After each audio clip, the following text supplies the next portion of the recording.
Hey everyone, this is Kevin, your Aptrepreneur, and as you may have noticed from the title, this doesn't have anything to do with ride sharing, and it doesn't really have anything to do with food delivery app, and so before we get to the video, let me talk a little bit. You know how I have said in the past I want to expand my content. I don't want the Aptrepreneur channel to not be about talking about the gig economy and other things, but to be honest, it's getting stressful, and the Aptrepreneur suggests a more technological discussion anyway. So I'm going to be experimenting with talking about gaming and tech stories as well. I won't be talking about movies unless it's like camera related. I'll leave that for my main channel.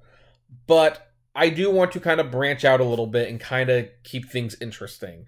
And for the next few weeks, maybe month and a half, I'm going to be experimenting with this and talking about gaming and tech news that might not necessarily be rideshare related, but they interest me.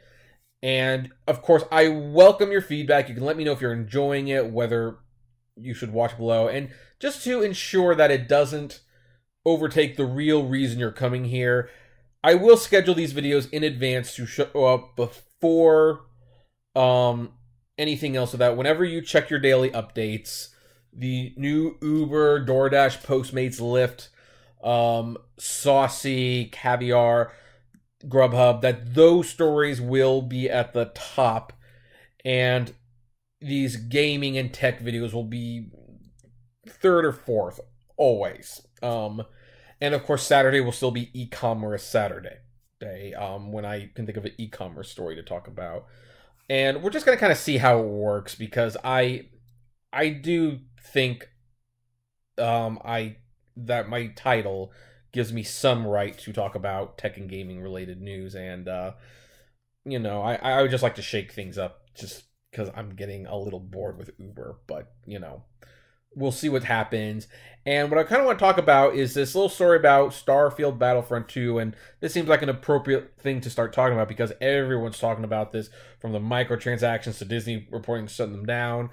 And of course, that controversy was going to have an effect on the sales, and at least in the UK, where like launched a day earlier, we have seen that there is definitely a negative reception to the sales. But it was interesting how it's been touted as a physical release problem, as this title says. Star Wars Battlefront 2 UK physical sales down 60% from Battlefield 1, with the subtitle being, after a wave of controversy, EA's first-person shooter stumbles in its first week in the UK. And let's look at this article. It's thankfully not very long, so I can just read it. And it says, in light of the recent UK sales charts from the Chart Track, it was revealed that Star Wars Battlefront 2 debuted in second place behind Call of Duty World War II, which sounds all well and good, especially considering the controversy it faced with its microtransactions and pay-to-win elements in the past week. However, it was also revealed that the first week physical sales were 60% lower than that of Star Wars Battlefront 1. It's worth noting that digital sales for a number of titles have gone up in the past few years for the UK. The best example is Destiny 2, which had 50% higher digital downloads than its predecessor. We'll have to wait and see how the physical sales pan out across the board. In the meantime, EA has disabled all microtransactions for Star Wars Battlefront, though the loot boxes and random star card rewards for them are still present. As it stands, the game's meandering and short campaign has also been criticized. Now, here's why I want to talk about this. It's interesting how they highlight how the physical media sales have stumbled, because there's a subtext here that somehow the digital sales are immune to this, and that this means physical media is dying, and that's not the case. This is totally a Star Wars Battlefront 2 problem, because here's the thing. Digital sales for games are on the rise, but they haven't overtaken anything yet. Not even close. And we have to acknowledge that. But here's the thing. Digital sales are up.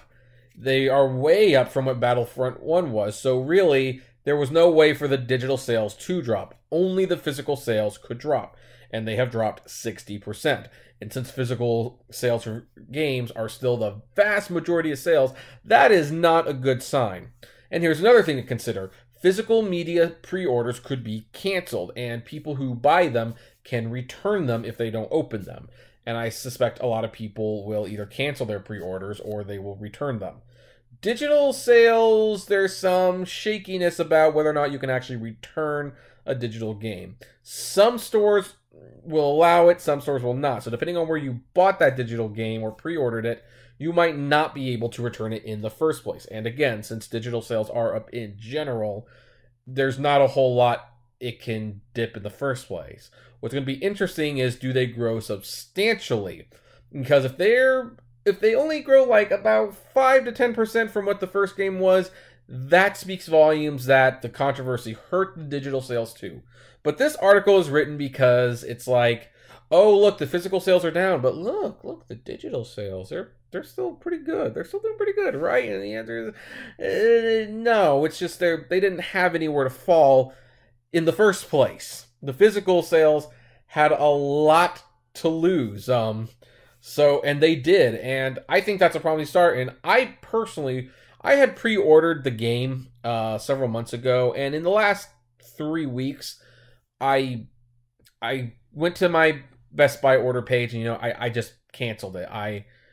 And I'm not going to buy it, even with the microtransactions temporarily disabled. It's like, this is not okay, and I am not going to support any game that's built around the microtransactions, unless, of course, it's like Pokemon Go or something where, hey, the game is free. I can play the game for free, and I can grind it out, or I can pay to win a little bit more, and I can decide what it's worth. But if you're going to ask me to pay $60 for a game upfront, sometimes $100 for a special edition, and still nickel and dime me and put the whole basis of leveling up that way, I'm sorry. I'm not going to do that. I am not going to do that, and that sets a deadly precedent, especially since I'm a huge Final Fantasy fan, for the record, and if I have to start paying to properly level up in Final Fantasy games, no, not going to happen. Not going to happen. And EA was once a partner with Square, so anyway, that's my opinion. I don't want the game anymore. I will never buy that game. I will not buy any game that has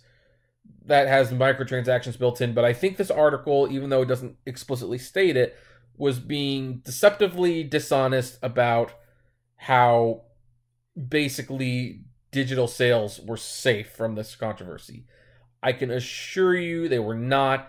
It's just, compared to when the first Battlefront game came out, digital sales have been on the rise, and there was nowhere for them to fall, and the vast majority of sales are still physical media, so if it's gonna hurt, that's where it's gonna hurt the most.